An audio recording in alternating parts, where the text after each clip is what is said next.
welcome back everyone. It's Evan here, And Chibi's.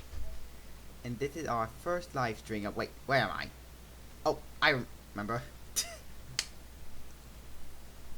And right off the bat, we're, Whoops, sorry.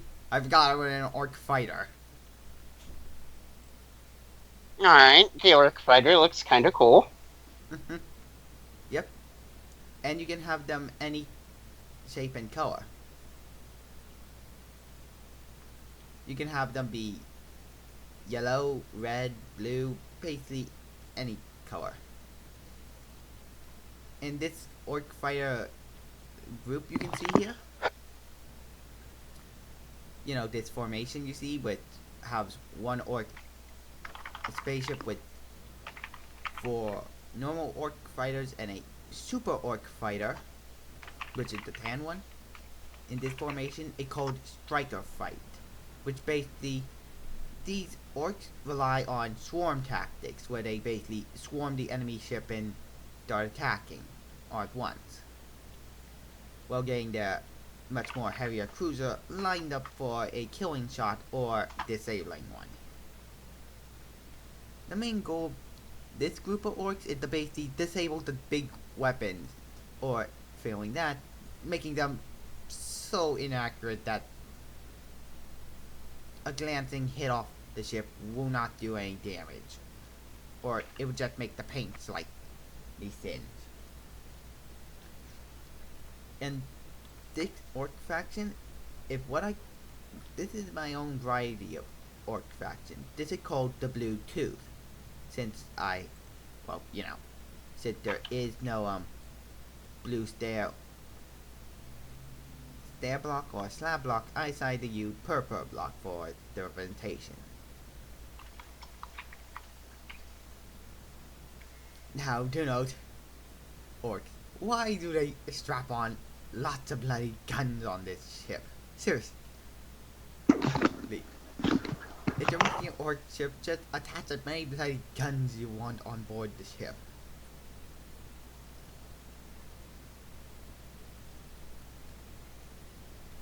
Seriously, there's so many firepower on this gun from the left, right, and front that you're probably going to be like, aha, I got an advantage by attacking from the. Never mind.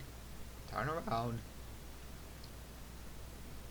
And, guys, this is an Imperial ship, and, I made a flying kick. Literally. I didn't meant it to be, just it happened. It's just the ship design from below looks... Like a flying penis. Yeah. It started with me building a Titan killer weapon, like the double laser cannon. So I'm like, well, if that's what a Titan killing weapon looked like, then what happens if I attach it onto a spaceship? I'm pretty sure a Star Destroyer, after seeing that thing pointing those cannons at it, would be like, turn around! Quickly before, it can fire the damn thing. Yep. The main battery gun is the double barrel laser cannon. And I got a single barrel laser one, just in case if the primary one is currently busy targeting the big threat, and the little one just, it basically like, okay, I'll target all the little flying annoyances.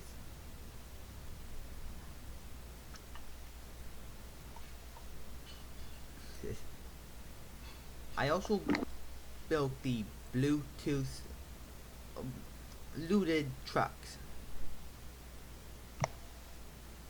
Now the looted trucks are basically trucks that they get pounded together.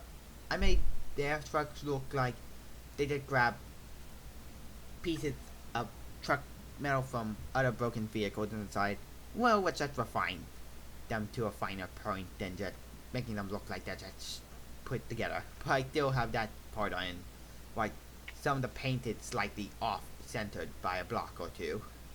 or some of the painted remove.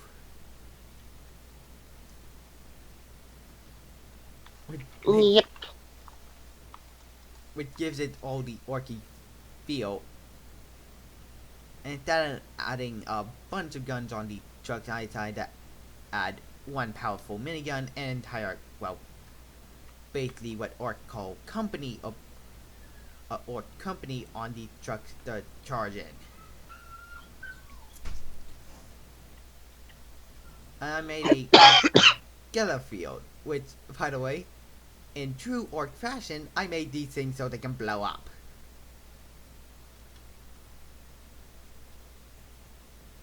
Seriously, by clicking the shiny button, you set off a bomb inside the Geller field to make it go boom. Like true orc fashion, they like everything that goes boom, and orc technology doesn't rely itself on helping. They more like things going boom and nothing else. And literally, just a simple orc can just find a shiny piece of technology and go, ooh, shiny, I want to attach it to my ship. And by the power of belief, that's exactly what happens. Or just good old fashioned chain and ropes hooked together. Yep. Because the orcs believe that if something is painted red, it goes faster. Or it's something painted purple, it goes sneaky mode. It doesn't actually do that unless the orc believes hard enough.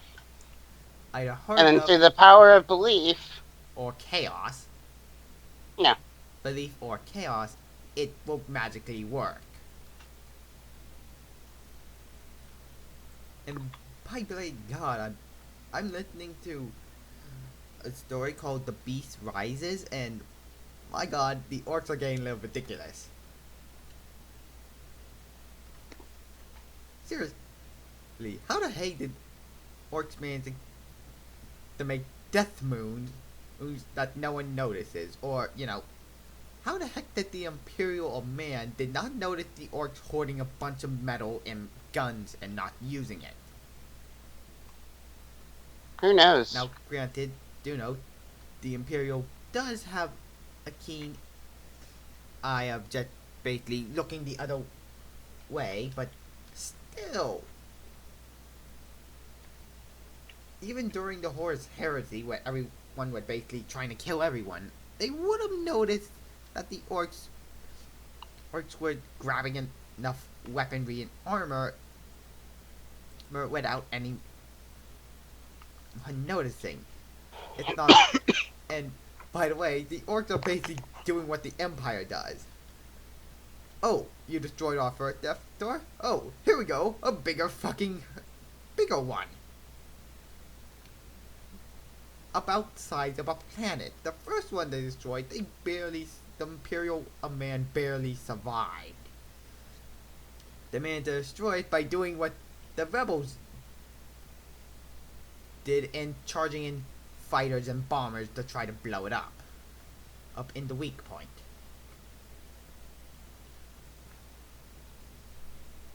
"25% of the Imperial fleet that went to attack that thing didn't make it. They just got vaporized. And that was the size of a moon. The one orbiting so now on their planet is about the size of another planet. And you can probably imagine basically like the Empire. You're probably bursting out in laughter at the Imperial Man of basically like having their jaws hit the floor like, oh come on! How many orc planets do you have? And also, how the heck do you got that many orc death moons around? What, did they found an entire planet full of nothing but tons of moons? They decide, ooh, moon, shiny. I want to attach a death gun on it, like a railgun rifle, or a gravity cannon. Seriously. Wow. Just wow. Oh, darn it! I forgot to put my elytra on.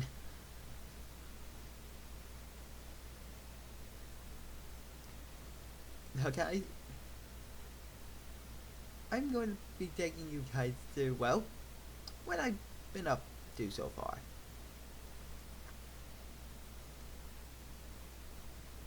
Welcome to Korn's faction and where all the demons are coming from. Bloodletters, demon princes, and basically any type of demon you could think of. Even demon dragons. Yep. And, Welcome to the Minecraft server where there's demons. How many demons? All of the demons. and Skullcrushers, which are basically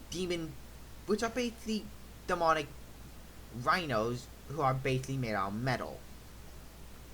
And then give 2 pieces of manure that heavy cannonballs are firing at them or a load of artillery shells is firing at them, they'll just charge right through and not give 2 bananas about it.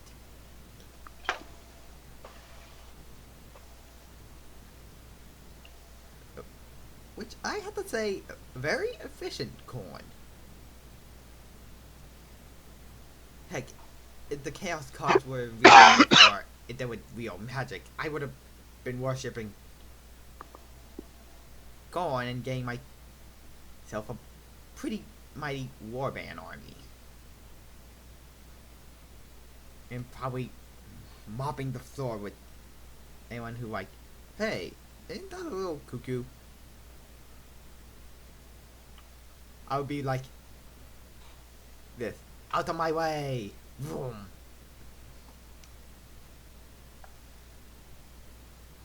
And do note that add to all this, I have Chaos Space Marines. Mostly corn varieties, but I also have other mixed groups of them here. Like I have the first Chaos Dragon here. And some offspring of his. And also some other Chaos tanks. Mainly corn, since I only saw a corn symbol, or what I think is corn symbol. So I said, well, why not, since that's the only symbol I see on a bunch of Chaos Space Marines who pray to the blood god, or corn in this case, then yeah, that's corn symbol.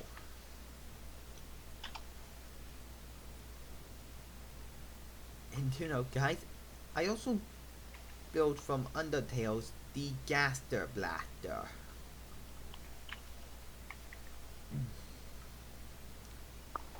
At first, decided to build it because I wanted to see what it would look like I made it in Minecraft. Then I decided, wait a minute, what happened if I attach it to a demonic dragon's head? And dang, it looks pretty impressive.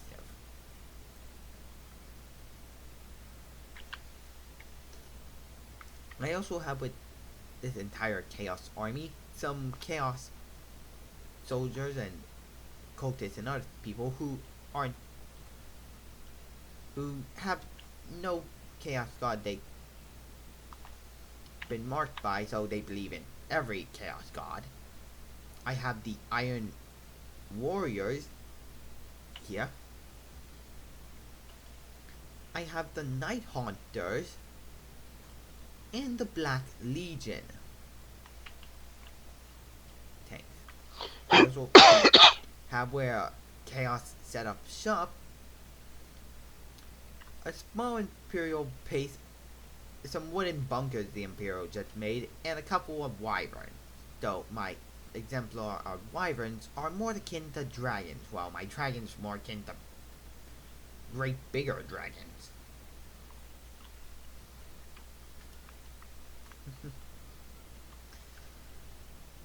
And do know, this wooden bunker is actually pretty dang defendable. You might say, oh, the 2 buildings on top lead inside the entire thing. Nope. They're just wooden structures built on top. There are going to be 5 ways to enter the base.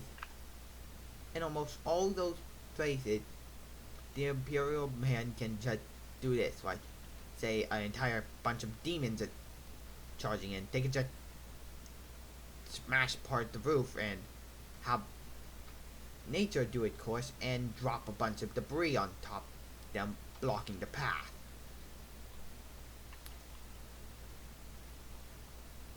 So that way, say corn demons are attacking from the left and the south, they can basically tunnel the west or the south and basically force the demon down one path. And also smart for the Imperial man. Make sure you make some places big enough so you can surprise the demon by saying having a tank in the middle of it, look like a tight corridor, and then suddenly boom, garage with a tank aiming it big barrels down at you. Probably imagine corn troopers were and not going to be expecting, finding a tank cannon in front of their head. Very pleasant. They're going to be like saying this crap before boom, head going flying, or suddenly the soldier doesn't have a head aim more or hit torso.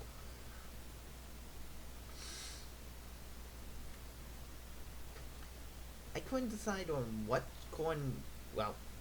Skullcrusher looked like, so I tried 3 different varieties.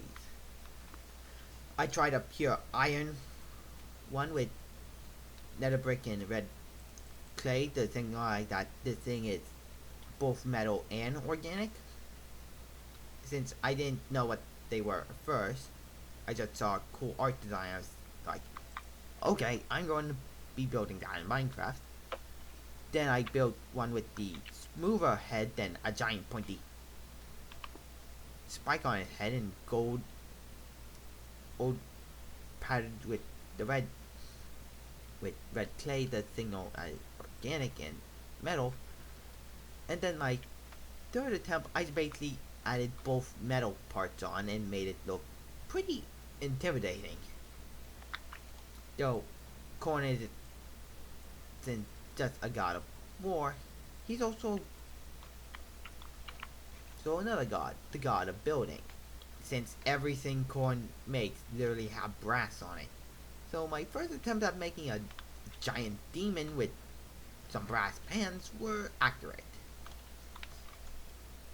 Seriously, I have demon soldier, demon warrior, a demon prince, my own variety, and the biggest demon of them all, the demon lord, though this is a special one, demon lord ogre. He's not intelligent in the brains department, but what he lacks in brains, he makes up in muscle and sheer ridiculous size of sword. Seriously, I'm pretty sure our Imperial tank would be like, turn around, run for it, before the demon prince, demon lord ogre can just slam the giant sword down into the ground. I've been mostly focusing on the chaos powers and everything Warhammer going on, and dang, it's impressive. Also, the Demon Prince Ogre has a giant axe for a tail. So you can probably imagine what infantrymen would be if this thing swung its tail at them. The top half would be removed from the bottom half. Yep.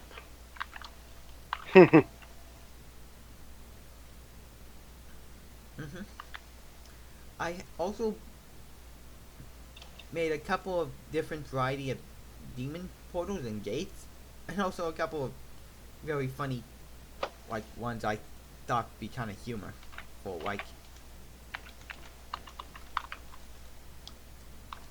this one. Well, say it's you crumbled or blockaded this thing so heavily that not even a single demon can spawn out without getting mortared, shelled. Then Coin would just do this. Well, I'm going to open up this hellgate and let my demons come through. I made it so if you click the button here, the wall here will blow open. Like so. Oh, I got the button.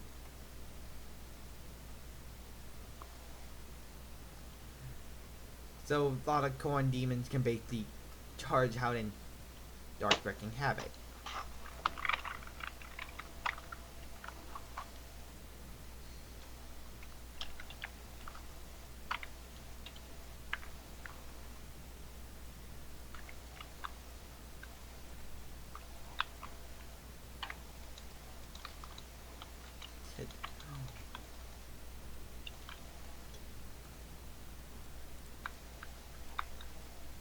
Because I'm still kind of a little surprised at the Imperial jet basically like, nope, I see nothing, hear nothing, indicated he steals something while noticing a giant orc warg coming straight for their head.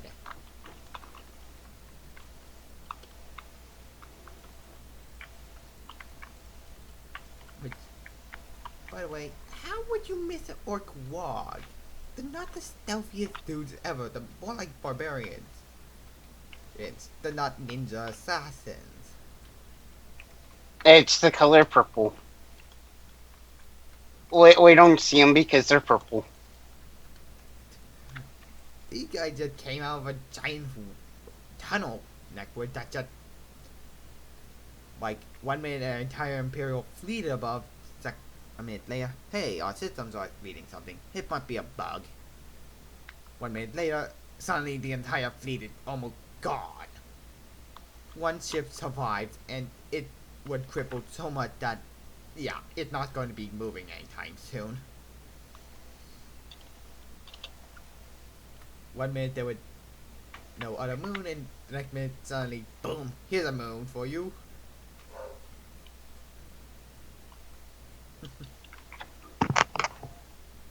Anyway, guys, I'm going to be taking you to, well, Chord's one-hit forge planet. I mean, not planets or worlds, just a giant forge thing. I don't know what to call it. You'll think of a name. It's basically another fortress that I captured and converting into a giant forge machine. Something for coordinated men that just basically hammer away with bronze and everything. Heck, you can already see some of the changes I already am doing.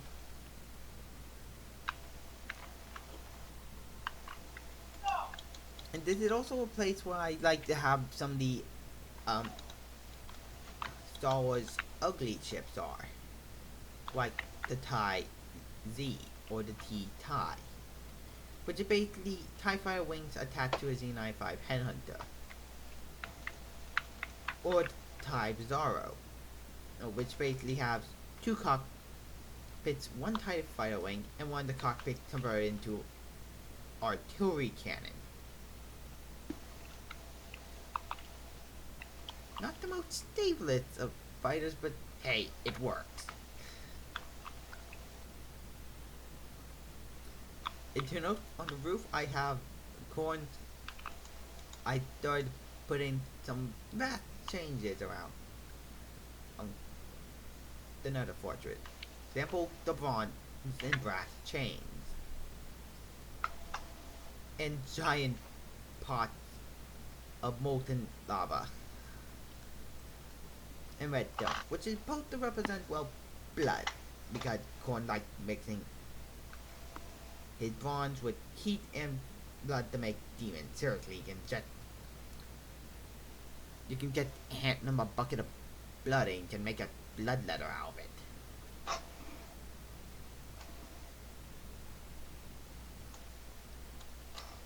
Now, you know, guys, I'm not going to make the brass citadel, since I have no idea what that looks like. And secondly, if I am going to build the brass citadel, it's going to be dang huge. I'm going to need another fortress 10 times this big to try to even get the foundation to build the dang thing.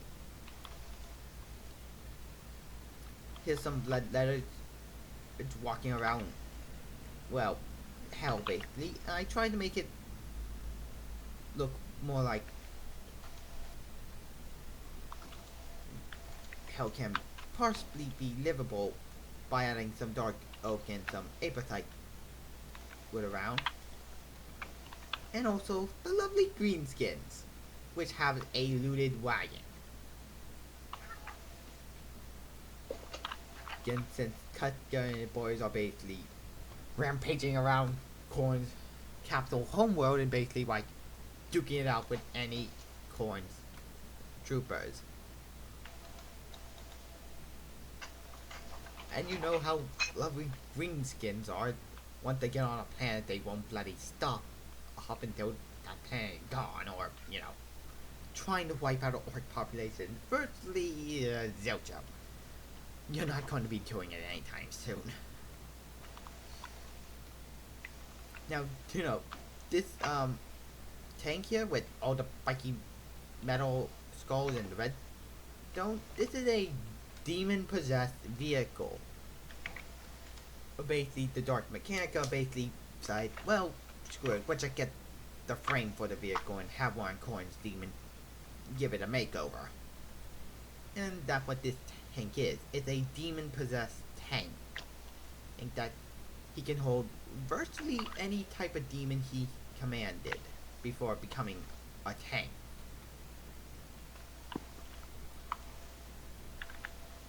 You can probably imagine how much Corn would love to see these things in the real world. Space Marines trying to deal with demonic tanks and rampaging across the world. But sadly, they're kind of stuck in the warp until they can get a forge world in the real one, so they can just mass produce the tanks and have demons possess them.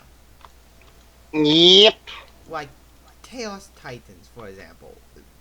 Those things are primarily built in the warp, or still some Titans from the Horus Heresy era. But any Titans built in the warp, if they went into the material world, which is basically our world, they would literally do this. Crumble. They would literally crumble under their own weight, since the laws of the warp is basically loosely bent. Something solid should be liquid, or something liquid should be solid.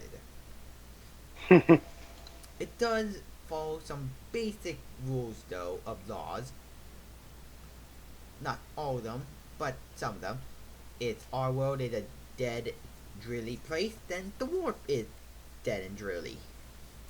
Why did I say drilly? Really, instead of, you know, drilly. It's a words failing me.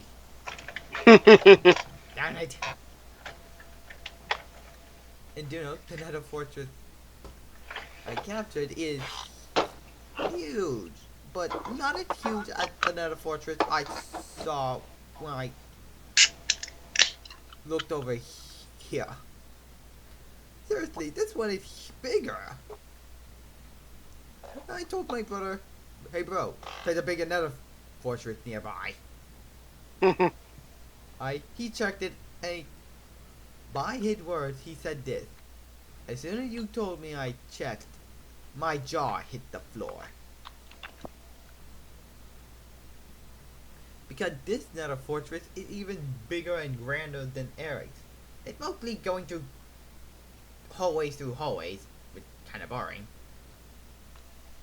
Seriously, seen one corridor, you've seen them all. So some of the corridors did end with a sheer drop off. And this one actually have some Nether fortresses here and there. So some of the drops off are a little ridiculous. Like, who would have the interior designer for this? I would want my money refund.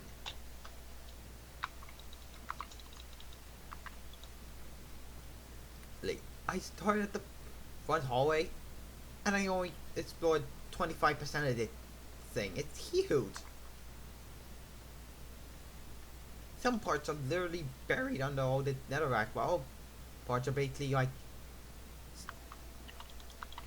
Seriously, this place is so huge, it has its own roads.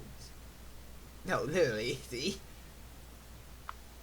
Twin roads going through. Like, excuse me, out of my way. Choo choo. This thing is so big and grand and have so many blade spawners everywhere that, frankly, by 25% way through, I'm like, ah, screw it, I'm going back to corn one. At least I can actually build there. This thing is so massive, I'm pretty sure my mind would melt. And speaking of corn stuff, here's some more corn tanks corn been mass producing, and well, I basically saw one of these towers inside.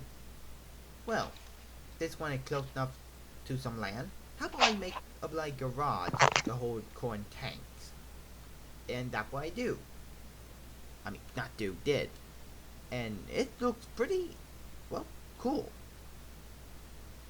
And plus, this thing is connected only by the fortress and its wall. If both those fall, then this thing would basically still be flying, cause magic.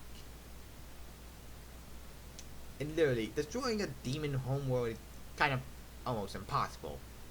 The Imperial does quote-unquote invasion by torpedoing, torpedoing the crap out of the planet and moving on. Limited success, and you know, if you blow up a corn homeworld or one corn's planet, he could just snapping fingers and boom, another planet just popped in. So, limited success.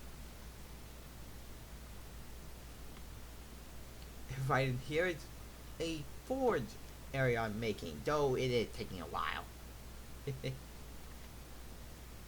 Because trying to make giant rooms that can hold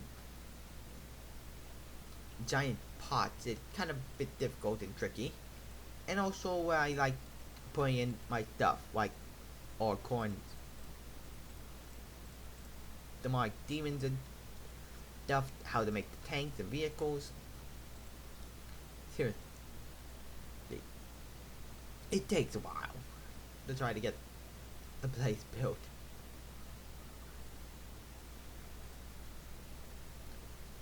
And since this is hell, my brother also likes adding his own stuff, like the twins from Terraria, Rednator and Spaztasm. By the way, dang, his variety of the twins are pretty cool.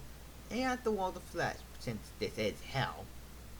And you know, that thing ate me a couple of times. I'm still a little ticked off by that. Seriously, I'm like, 1 minute like, I'm flying through, the next minute, help, I'm stuck inside like the Wall of Flesh. It ate me again. Wait, where did there it is. Going out the warp. Warp began material it's called. And oh darn it. Yeah, this happens once in a while. But Wow, where suddenly when you exit the nether, suddenly a new nether portal is spawning in a random location. A little bit annoying. oh, I hate that on multiplayer. Yeah, it is annoying on multiplayer. But it did spawn me next to my next favorite build. The That's good. big green dragon, I call it. Though I think other people might have a better name than big green dragon. It's literally the biggest dragon I ever built.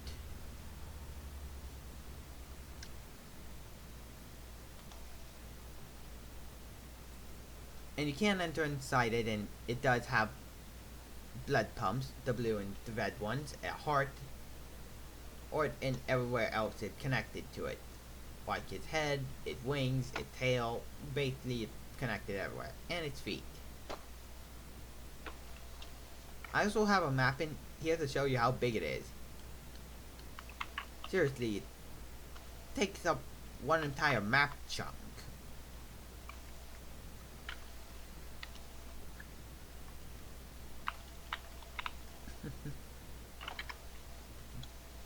My next favorite building also nearby.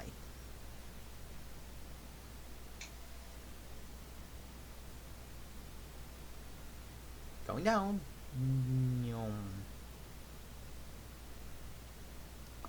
There it is.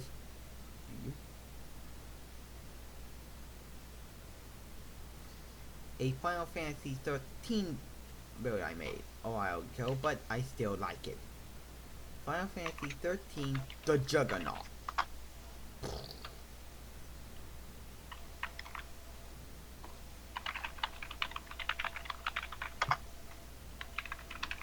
It would look pretty impressive.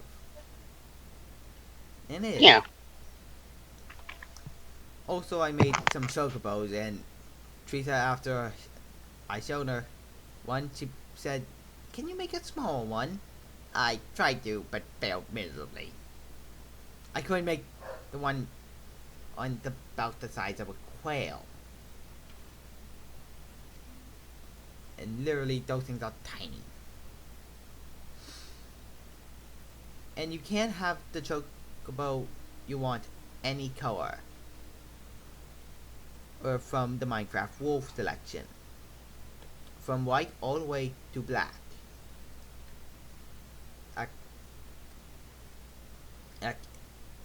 And you can have all the woods. You know, you do use wood, but you use the one that resembles it. Or the feathers closely enough that you might say the two pieces look identical together. The only thing you keep the same, you can change the buttons for item frames with a block on it, but what you keep the same is the apatite fence and the apatite like wooden stair for the beak for the front, and the two little legs for the bird for the chocobo. Now, to know, guys, I am building Final Fantasy 13 2, which that is my favorite game because the timeline thing just die. Sorry, my brain crash. What? Mode, but it does have some funny moments. Like, I remember a YouTuber saying it, and I thought the same thing when I first arrived here. Is it me, or does it elevator ride taking forever? We're going up only one floor. Dang, that floor might be up to heaven. Seriously. And I'm like, okay. Hey, how long is the elevator ride? I feel like I'm going up a bit forever. Or, you know, I've been going up this elevator for a year. I've never ceaseless combat.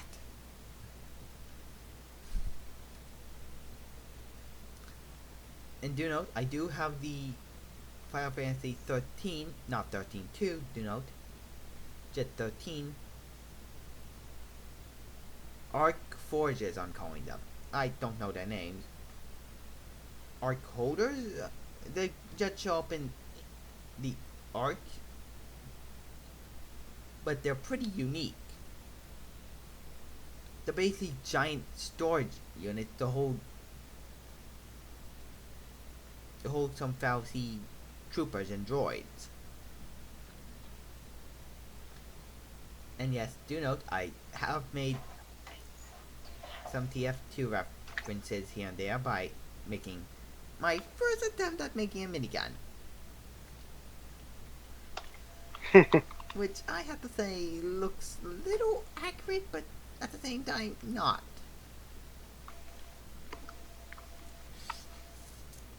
Anyways, I tried my best. I did make blue team in here too. The minigun you're seeing the red versus blue variety of heavies I'm having is the standard issue one. You know, the one new players come with. Down here, the rest of the Darn it, I broke that fence post. That does happen once in a while. I accidentally like, what's up guys, and break a wall. It does happen once in a while. I have the Plexwork Soldier and the Plexwork Knight. Also tried my hand at several different varieties of the arc forges. I made a one-in-one, the traditional one you see.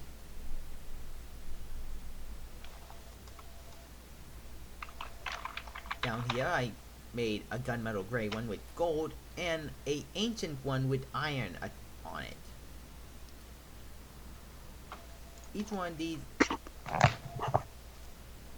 you can base from what you can see or what I can see, you can basically see each one have their own style to it. Yeah. They look identical, but none two look completely identical.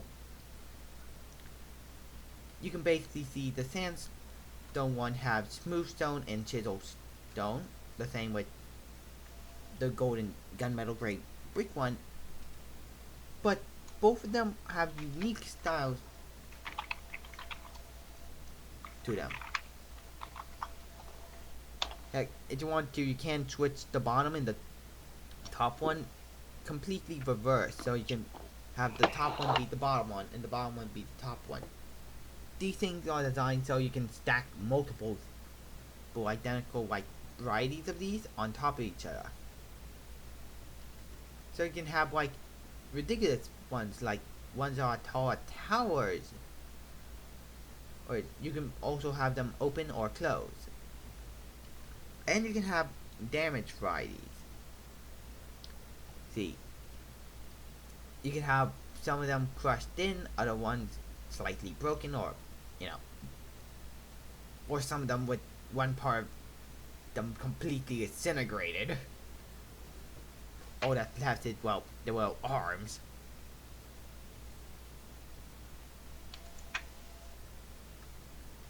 And yes, I have built some Necron units, like the Necron knife scythes here. Which, by the way, that took me a while to try to figure out. Making a Crescent Moon a little difficult, but making a Crescent Moon that also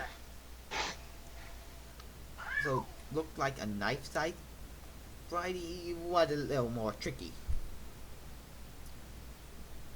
And plus, I've been working from a 2D model that I found on the internet, so 3D making of it was tricky, and converting it to Minecraft building logic was more.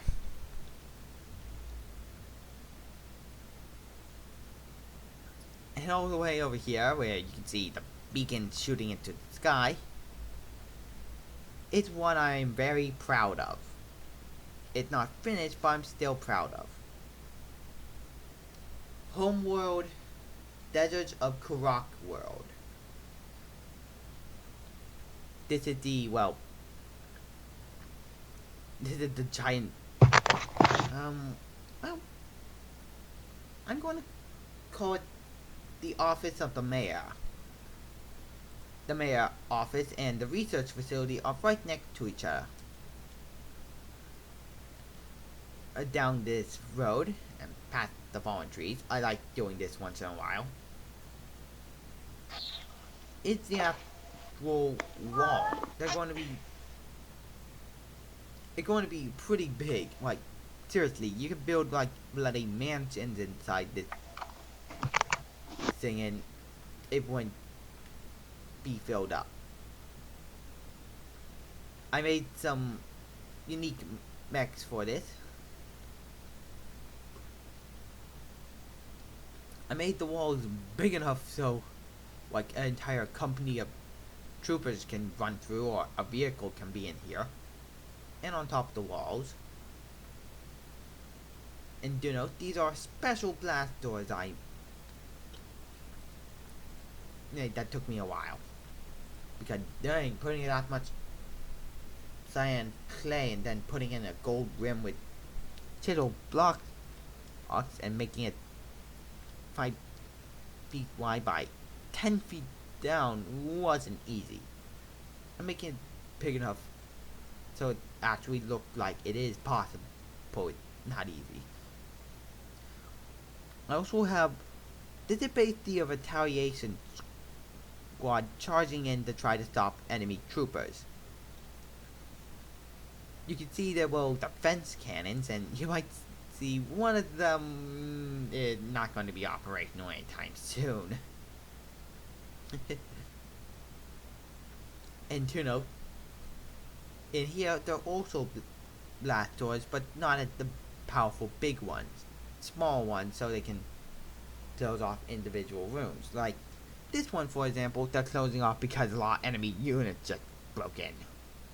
And by blasting a door down with a grenade strike specialist I have.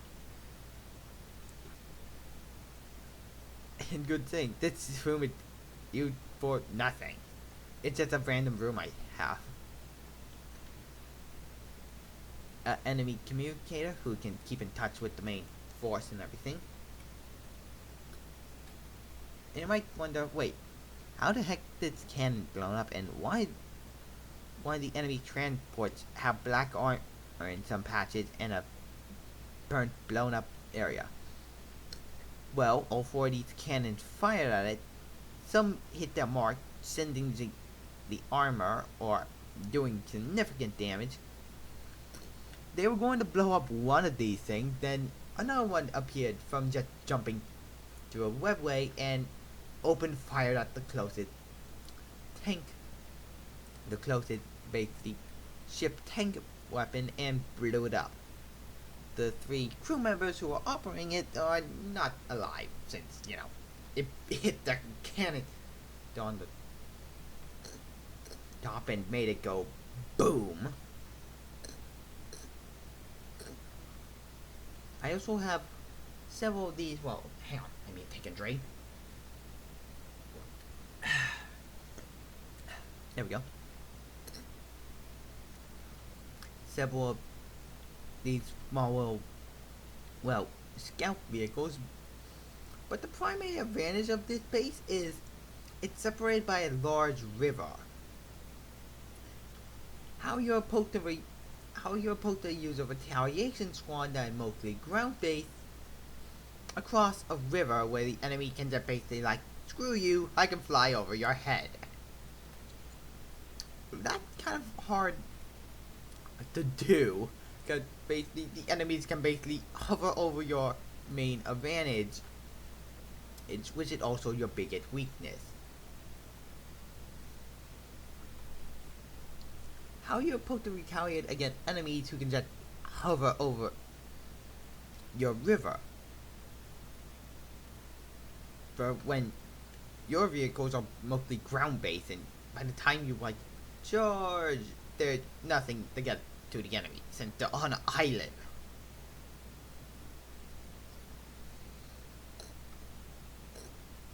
This entire thing is surrounded by 2 rivers that split off from a mountain, go all the way around and meet up again. Now I made a Karak vehicle here, which I'm calling the Crimson Fang, because, well, I see it. Those 2 lines make it have the fangs, and you can see which faction it belongs to. This thing is big, but not as big as the head of Shazook, which I did build and it took me a while. Seriously, it took me 4 real days to get the thing finished. It took me less time to make the actual good guys vehicle than the bad guys. I'm not saying something. It took me only 1 day, 1 real day to build the good guys vehicle than the bad guys.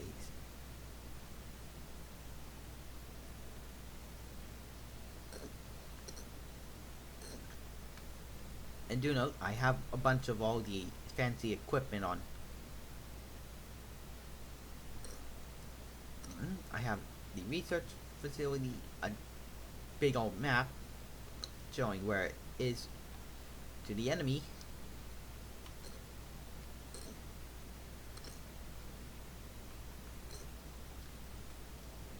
But its radars are dwarfed by the head of Suzuki radar. It can't see it, but it's right over here. Flying over here. And there it is. It has a giant screw-you laser cannon at the front of it. Brrr.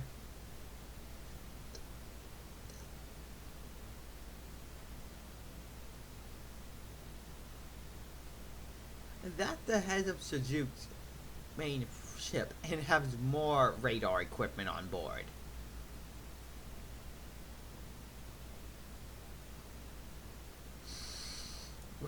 Enter through the back entrance, next to the two burning heat engines.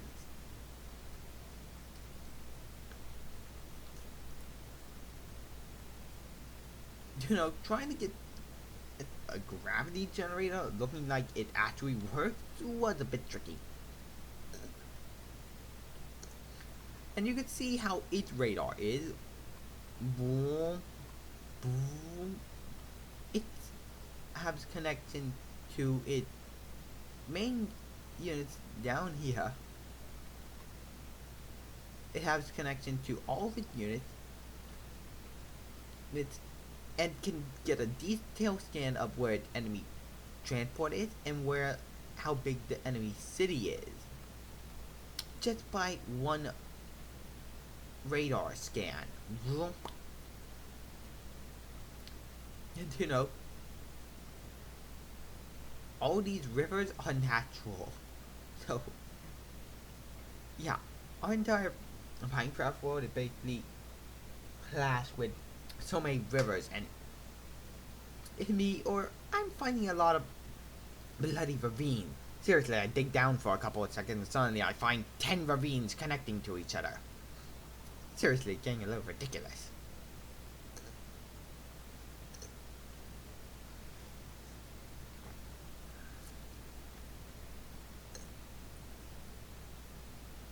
Literally, come on.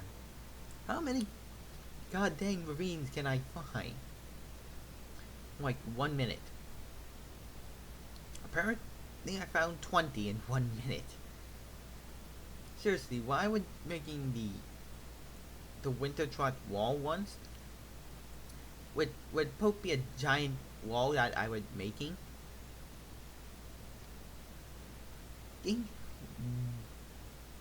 I found like 20 ravines right under it. Which way is civilization? Oh, this way. Yeah. You know, I am quite far away from civilization, and that's on purpose. I didn't want some other player accidentally, like, building, then accidentally building right into one of my buildings. I have made some ruins too, like the Crystal Temple, I call it, or the ruins of the Crystal Temple. You probably guess what this place is a reference to by the heart symbol everywhere, and the name Crystal.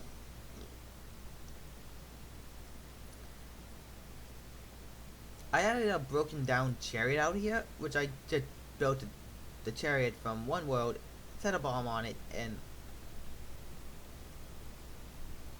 this thing took a while to set a lot of bombs on it. I made it look like that the centerpiece here, as you can see, it's heavily damaged. It only be supported by the roof and a couple of supports down here. It support down there and some of the roof. When the entire thing would just collapse and make a giant crater going straight down. Or, failing that, make more debris. I do have the combine stuff here. And dang, these things are quite good. Took me a while to... But once I got all this done, I made stuff. Heck, I even have a sheep pen here to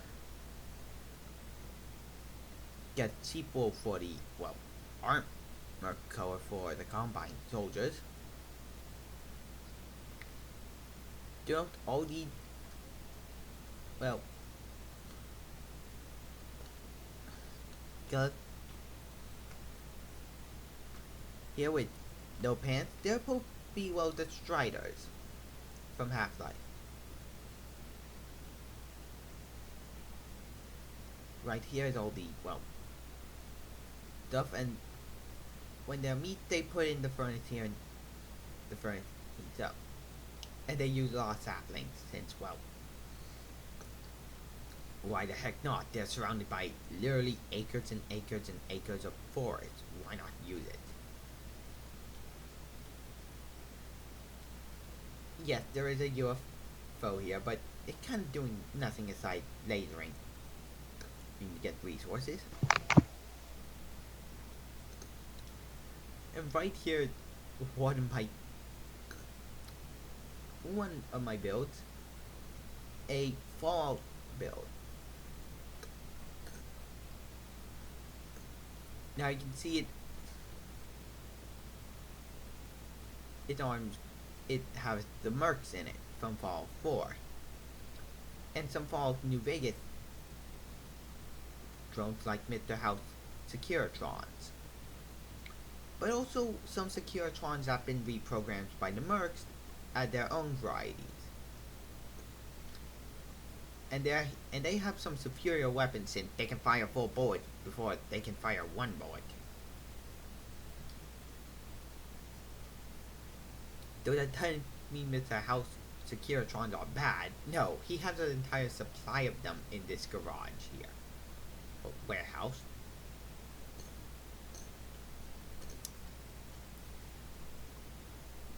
And he have power stations here and there. He also has a mutated rhino in here that he's keeping an eye on.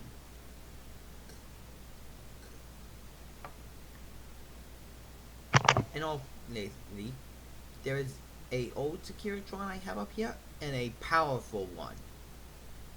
One's that wield a railgun rifle. You can probably imagine how much devastation that thing would do to walls. Oh, it would just punch a hole right through and not even be done with the dang thing with one hit. It would just keep firing until it punches a big enough hole for a pretty big robot to go right through.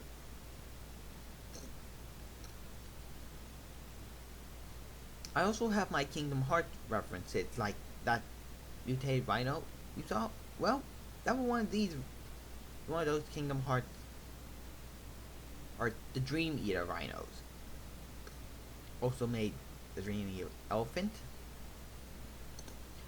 And the Wargoyle, which that one took me a while to try to figure out. Not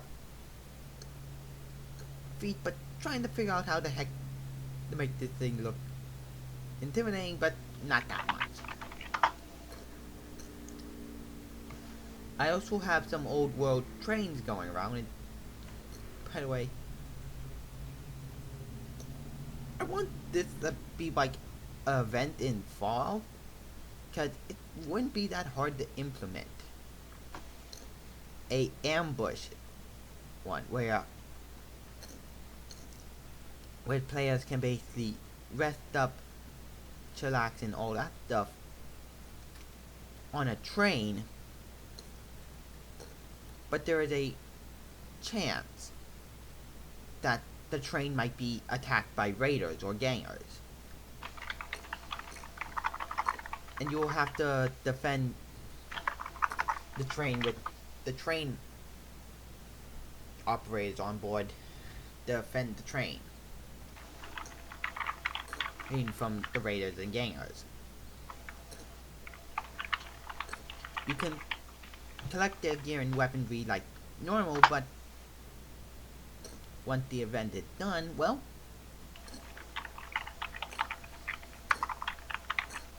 you arrive on the destination, but you lose a couple of caps, say, if one of the train operators were killed. Ah! Like 50 caps. For every one of those you save, you don't lose 50 caps. You gain 50 caps.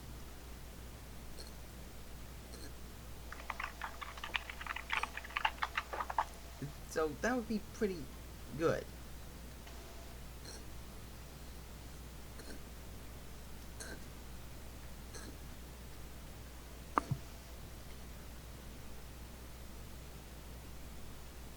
And plus, that would be kind of cool, like, you're having a relaxing time, next minute, suddenly an entire, like, a gang squad or a gang or a raider squad is basically trying to raid the train and to get money or, whatever gangs and raiders do.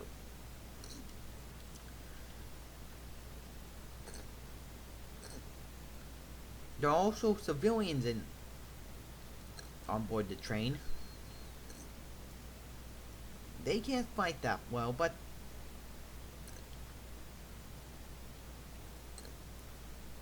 for each one you save, they hand you 100 caps each.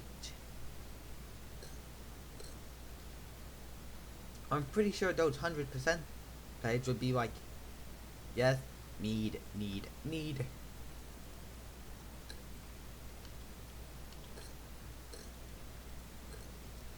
I'm pretty sure a couple of achiever players would want to have an achievement for, doing all the train ambushes. They're not like it's a one-time thing you get doing that you never do it again. You can do it. It could be like a replacement for the fast travel. You head to a train station and you take that to head to the next town or the next train station. It would be a lot more interesting and a heck of a lot more fun than just simply, excuse me, I'm going to be teleporting everywhere.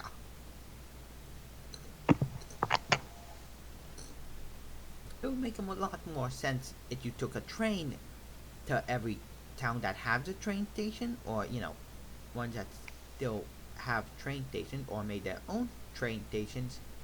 Then basically, one minute I'm in Junction City, the next minute, boom, I'm in Bottle Cap City. No? And right over here is my Super AT-AT. The biggest variety of the AT-ATs you could see. Or one I made. I am very proud of this one.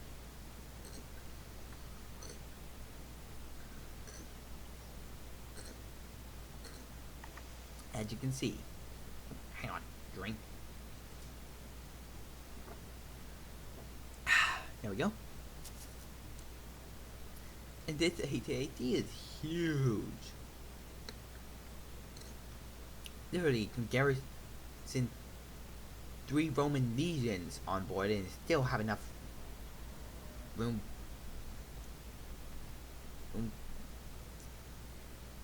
for a lot of troopers. Or failing that, a lot of equipment.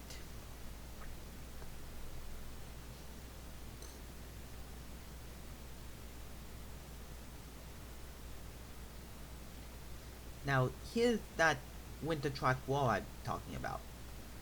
It's going to be a layer of ice-packed ice, polished amethyst, and clay.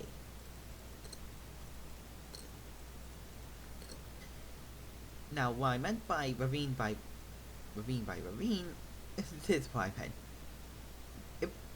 It's going to be a multi-layer thing, like the top layer, highest, bottom layer, and each layer goes down further and further. I also made some cool designs, like having some parts of the roof fall down or cave in, or having some slabs of ice over some cracks and holes. Now, this is a ravine, and down here is another ravine. Here is, Yeah, our server is just massive ravines. and also flooded with water. Yeah. Seriously, this one is more flooded with water than lava, like I found that one time.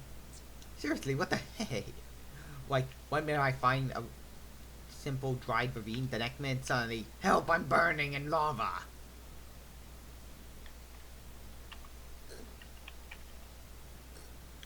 You know, guys, I hate the skeleton horse riders. Seriously, I have bloody legions of them spawning everywhere.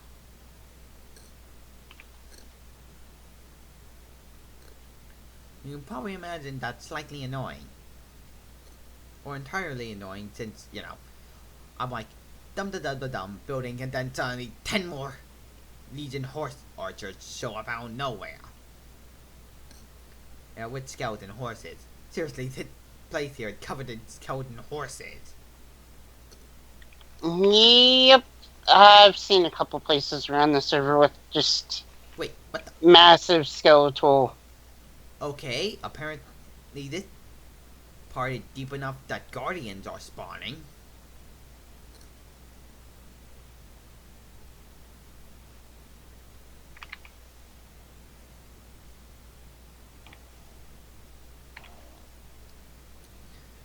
Jeez. I also made some Zero Dawn Horizon builds. I have seen some of the gameplay trailers and other stuff, so I thought I'd take a crack at it. I first made by making the simple, well, what I consider the infantry class of the machines that humanity survives off of killing.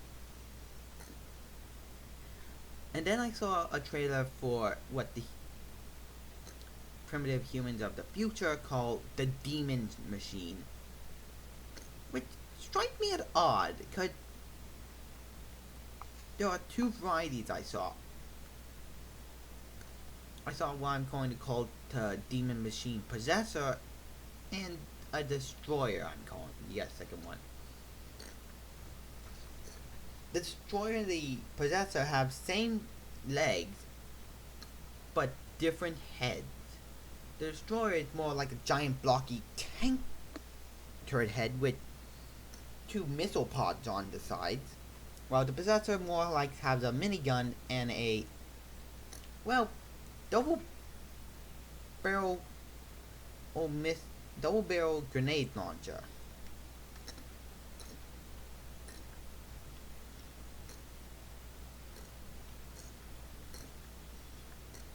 Heck, I still have the name for the vehicle.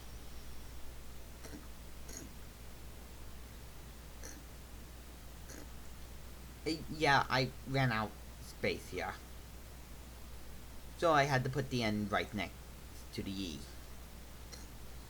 I have capitalized it so you can see. And this is all the blocks you're going to need to make the dang thing.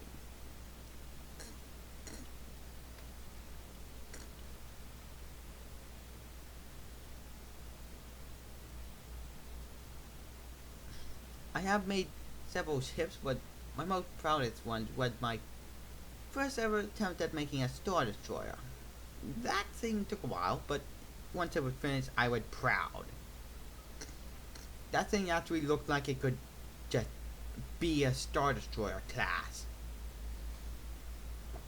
Or, failing the Star Destroyer, it could fell into the designation of Star Destroyer class.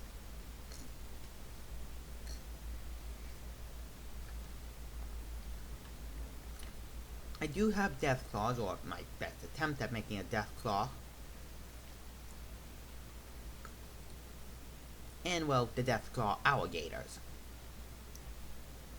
Or Death Gators, I call them. I have a lot of we have a bunch of different universes smashed together in this one. Some of them are pretty old, while others are pretty still high on them.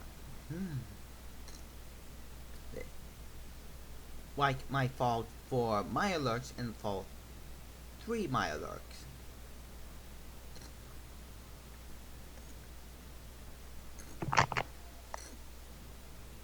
Now, when I saw the two different varieties of the my alerts, I was like, well, that's interesting.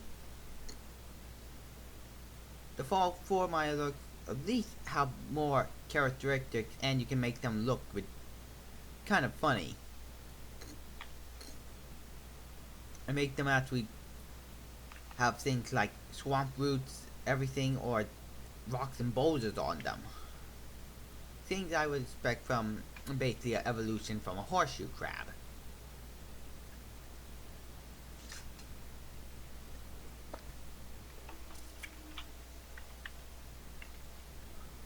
I also have some Mass Effect build, or a Mass Effect build. A Reaper ship, which I have this group of Covenant soldiers basically opening fire and trying to take it out.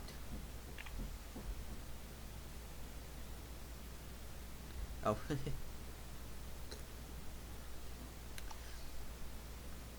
I do check out my friends and do check out Megami's, my brother, and Zach's build to see if they did some updating.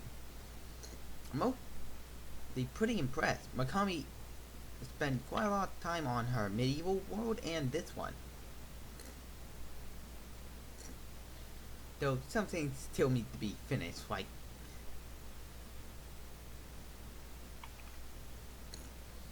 for example, the definition of how to tell which one's a men's and women's changing room.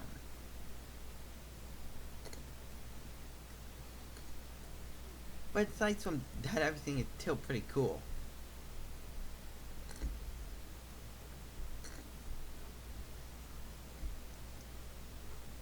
Every time I visited Megami's, well, underground Nether Fortress build, always something new is added. Yep, there's always something new. Yep. Or something that's been added on. Like 2 days ago, I visited Megami's garage basement. Next thing you know, well, I know Megami has a giant deep, a much lower section of her base, even lower, and having it be a deep freezer room.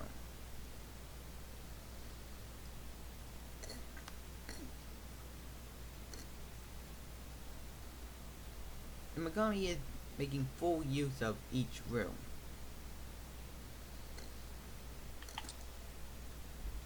Having some be a living room area, while others be a guest room.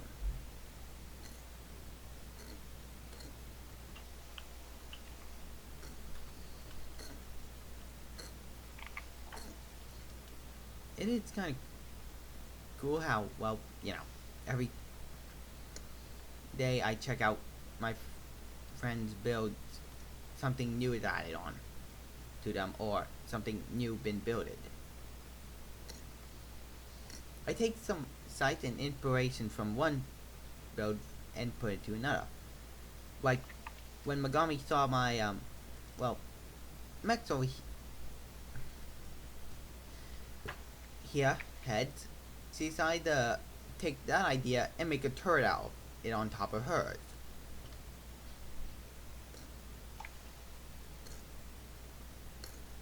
Pretty good stuff.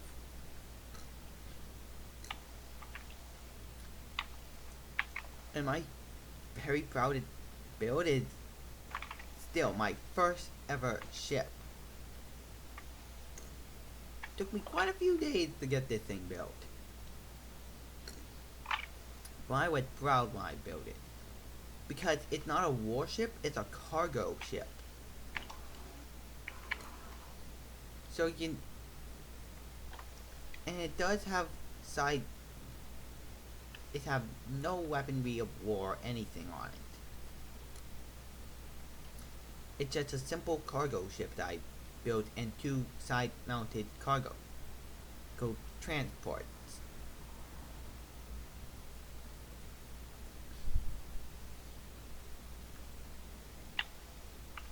So I can have it go anywhere. I also have ventilation in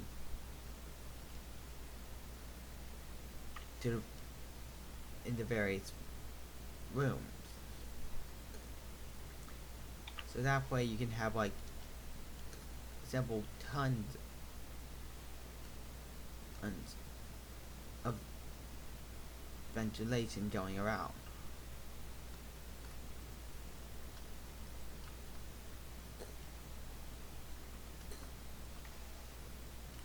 I also themed the bridge around a Star Destroyer with, you know, the walk rail on the top where the admirals and officers are. While the lesser ones who make sure the ship is on right and everything's okay is at the lower section.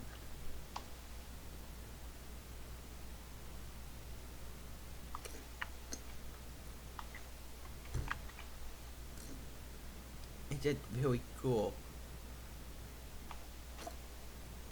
See, and the first time I started making my own TIE fighters. There's another stuff when I started building some more Star Wars ship or some more other stuff.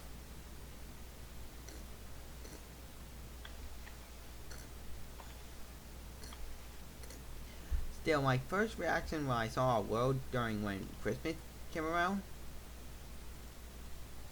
my third reaction was, did we get nuked by Santa? Because it looked like Santa came by with a nuclear bomb full of presents and bombed us. Yep. I was like, okay. Apparently we've been so naughty that Santa nuked us with presents. Everywhere. Seriously.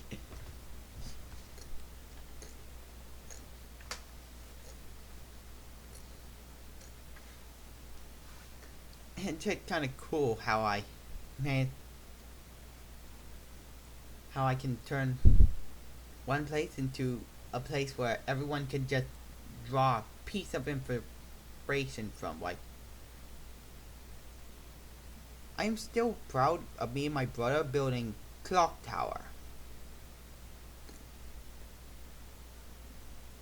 Or from Kirby Nightmare Dreamland and turn into a place. Yeah, the bottom floor of the place is a bit, well, morbid and creepy, but that's just the funny bit. The thing that was in here was a cat and it murdered 10 creepers and a couple of chickens. So we decided, what better place than having a funny horror part of having like a room creepy and eerie and then suddenly you see a cat. Like the horror and creepy factor just suddenly fell flat on his face. In the room you see a terrifying cat. Meow.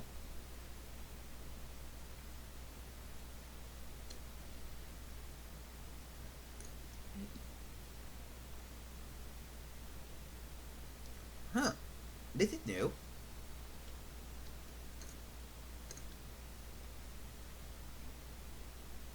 Huh. Never seen this before.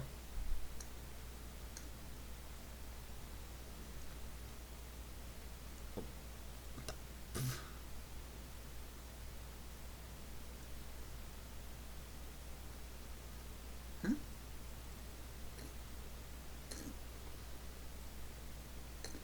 Huh? What the?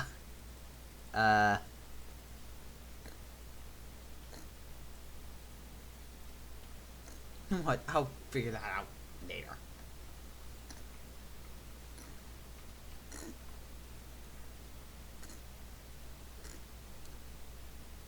I made a couple of taller builds like the Droid Army, the CIS, CIS and Droid Army right there, I'd say, and several other major and or not major factions. Like, for example, they got so many dang TIE series and vehicles and stuff that literally I started making some Black Ops 1 cut. Why the hell not? They got some Imperial guards that have black armor with red visors on them, so why not some Black Ops variety of the Imperial normal vehicles? Like the TIE Fighter, and one of these TIE, well, it's not a TIE Interceptor, it seems it's one of those TIE Interceptors from the Force, not Force, Rogue One.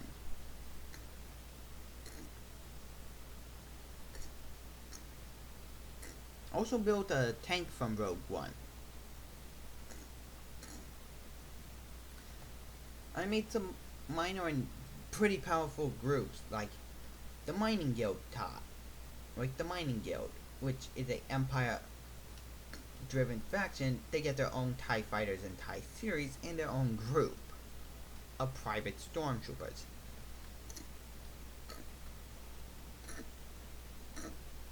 When I did heard about, I wanted to smash together some ships, but I never heard of anyone fusing together ships until I heard a lore guy on one of the YouTube channels I like listening to did a lore video about ugly ships. So I looked at it and it was kind of funny and ridiculous. And I'm like, yes, finally, now I can have like cool epic ships that can be explained because they go into the ugly category. And one of the ships caught my eye. It was it called Death Wyvern, I think. Or Deathwing. It basically two rebel B wings put together with one B wing cockpit. That means that thing had enough armor to blow up 2 Star Destroyers and not be done with its ammo compartment. I also made some ugly walkers, like this one, the ATST TIE. It basically has the TIE Fighter cockpit with some ATST legs. Have the Die TIE and the Death Seed TIE. Basically, I have a bunch of, once in a while, random groups of just pirates and gangers, or people who don't have enough money to buy a proper ship, just head to a random junkyard and cobble together random ships together.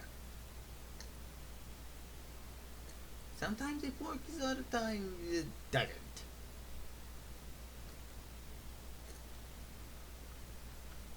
I like the idea of some vehicles, but others, no. Those things are not up to proper Starfighter code. Those things would literally blow up by the moment you just started up the engines. I mean, seriously, you start up the engines, they would just implode on themselves. Kaboom! There'd be nothing left of the fighter aside from nothing left the fighter or the pilot other than a giant scorch mark or just a crumbled up debris.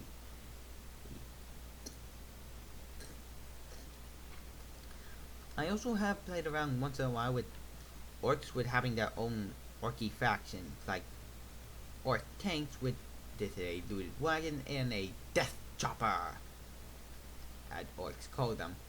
death chopper was carrying a orc looter tank before it was shot down by Imperial artillery.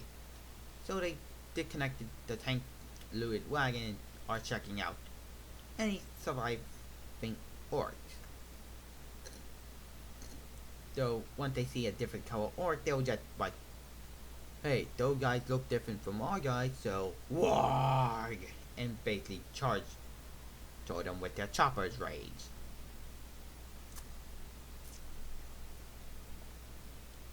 And then they'll shoot, and the triggers on the shooters. I have the Imperial Guard right here, and also have the Bomber plane, which is orc terms for a giant. Basically, this is a airline ship. You know, those normal airline ships or passenger ships, just orcified by having a giant skull for the cockpit and having dropped bombs or entire orc companies on someone.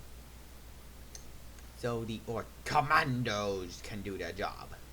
Or if they want to just bomb the entire place with giant bombs. It's in an orc ship if they didn't strap on really high explosive bombs on board their own ship. If they put enough guns on board, that a sensible person would call that a little overkill. But the orcs don't mind. The orcs only care about where's the next fight. I need to shoot you in the face with it.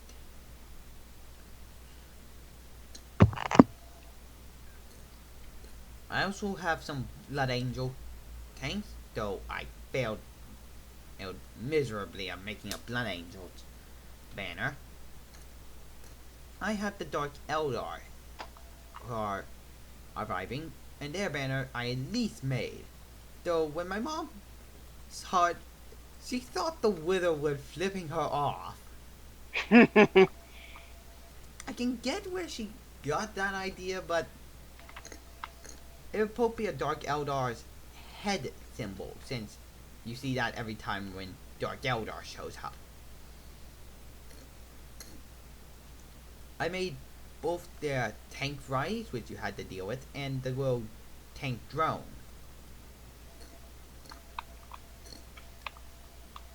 I made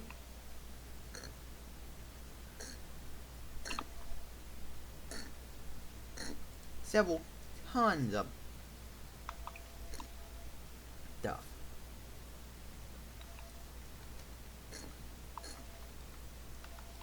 Heck, I started experimenting with banners and stuff to see if I can get some stuff. Heck, I didn't know what an Imperial fighter plane looked like, so I just decided, well, let's just grab one of these Imperial ground vehicles, slap some wings on it and some engines, and make it a flying vehicle. Sure, that will fly. Right? Unlike most Imperial vehicles, that the laws of physics say that won't fly. Fly. Its flight capability is like a brick. It's not going to be moving. I mean, unless the explosion is nearby it. And have to be a damn powerful one for that.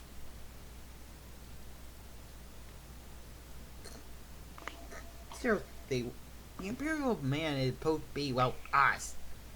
But most of our builds are basically giant bricks.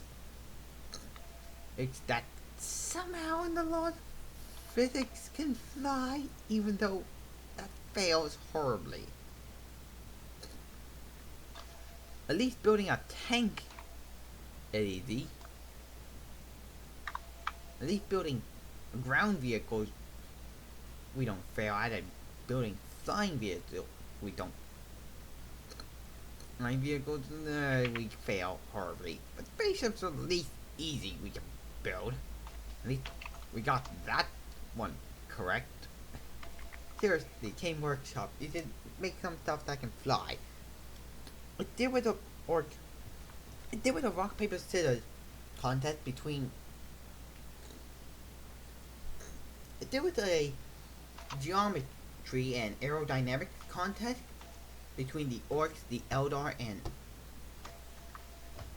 us. Orcs would win because their stuff can actually fly.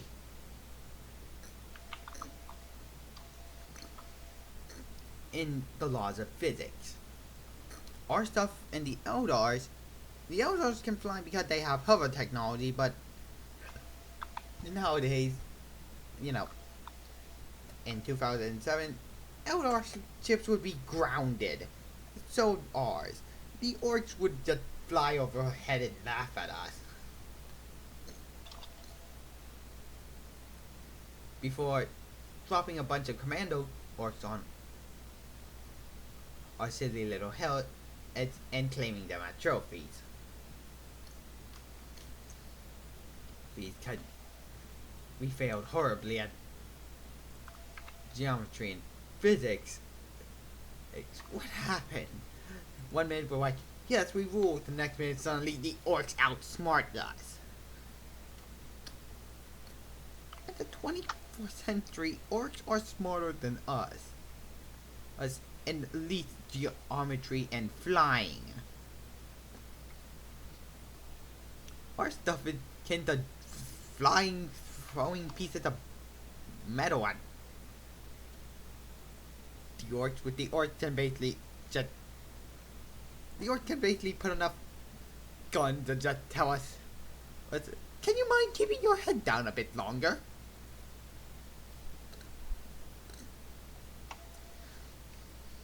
Though sometimes the Imperial Man is kind of funny once in a while, not like, yeah, not like I'm trying to rip my hair out of my head. It's just a little funny, like this, like the Obliterator cannon, which it's kind of funny because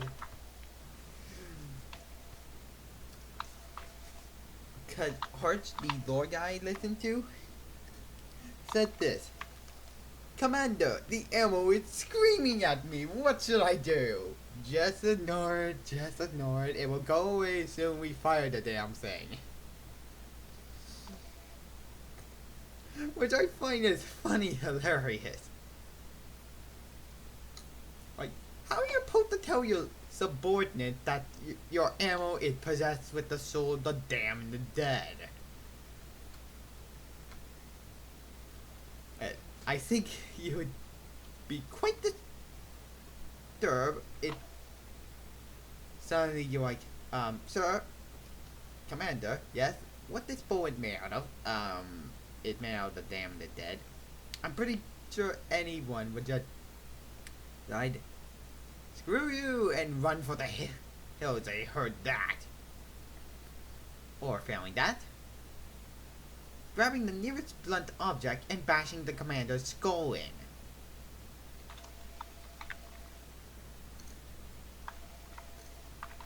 And to note, I do have a bit of my own variety of lore of why these orcs are, well, occupying this canyon here and why they're stuck.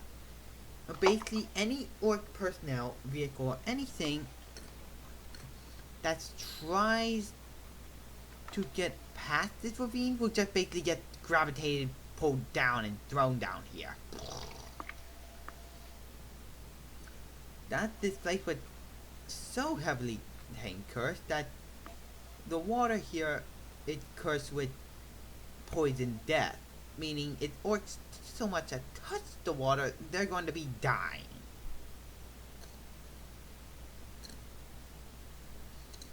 I mean, by just disintegration by the water.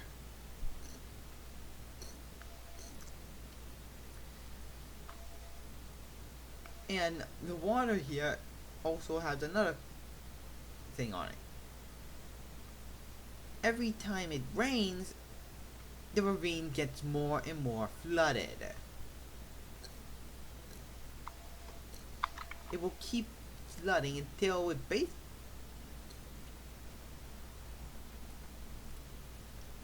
reaches about 5 blocks above of the world. Oh, then stops. Orcs are trying to find their way out. Some orcs have found some ways out, like another ravine, but they need to hurry. While others are building elaborate tunnels to try to force the water to, not kill them. Several different orc groups and factions are down here, and every orc is like trying to find their own personal way to get out. Some orcs are making some attempts here at making some aircraft vehicles from just random pieces of metal and debris that falls from always the epic fight that happens above them.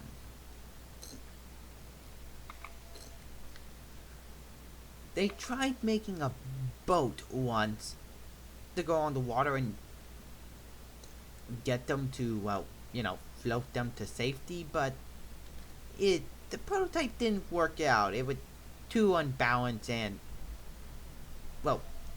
the orcs, they strapped on a minigun on it. And it made it Yeah. the pilot.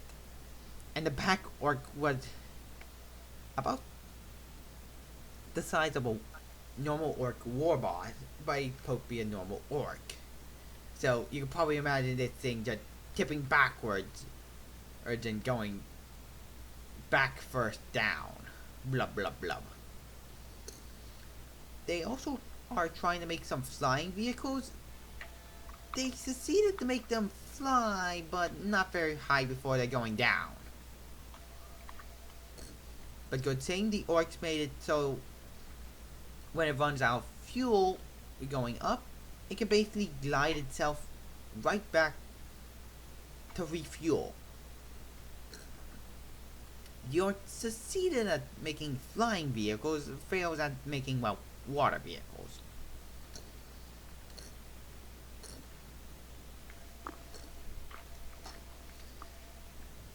I do have orc shamans, orc builders, and just regular orc shooters. The grunts and the grunts, the shooter boys, and some minor orcs that are digging tunnels. Every orc is trying to find their own way to, not be turned into a puddle of green ooze.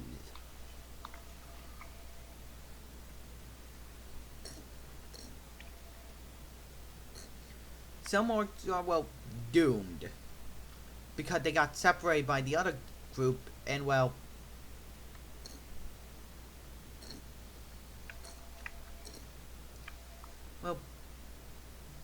basically screwed. There's no way for them to call for help, backup, or anything since, the tunnel is flooded. Who would hear sound underwater?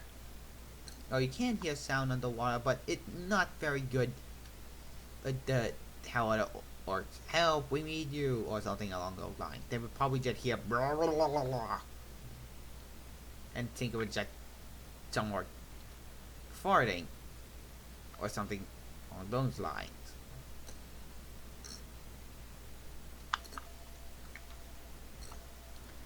I also have a couple of orc graves once in a while.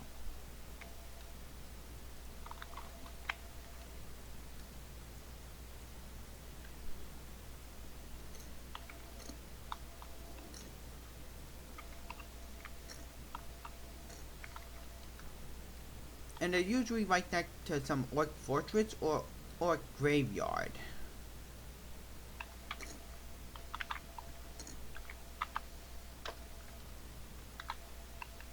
And do note, the first orc fortress I made damn sure it looked like it was heavily shelled for being placed there.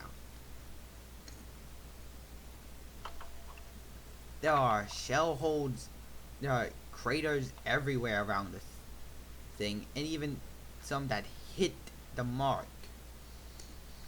Inside, all the orcs are, piles of blood.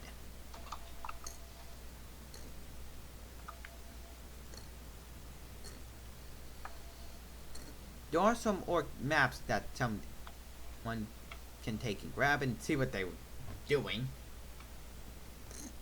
Apparently, these guys were hitting each other with sticks. It's tied, rocks tied to the ends of sticks, whacking each other over the head, or they're learning to whack other people over the head. Old-fashioned weapon, but they got mortar shelled. I'm pretty sure getting mortar shelled to the balls with artillery cannons is not very fun for any faction. I'm pretty sure the orcs didn't get basically mortar shelled to terrorists with it. I'm pretty sure they would have sent an orc warg to just charge at the Imperials and try to mow them down. Yeah. Only to end up getting steamrolled by tanks.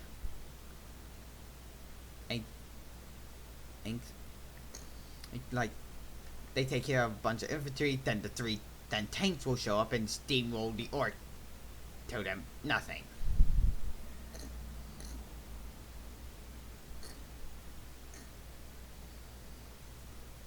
Anyway, guys, this is Evan and GBAs. This And this is our world. Yep. Everything is crazy. And chaotic. And things are added like almost every day. Almost every day or every week. Yep. Almost every day, considering how much you tend to play Minecraft. Yeah.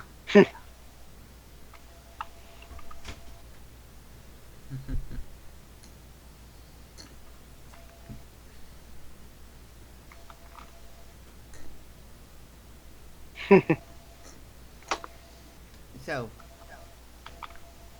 guys, this is going to be my first one, so hope it's going to be a good one for you guys.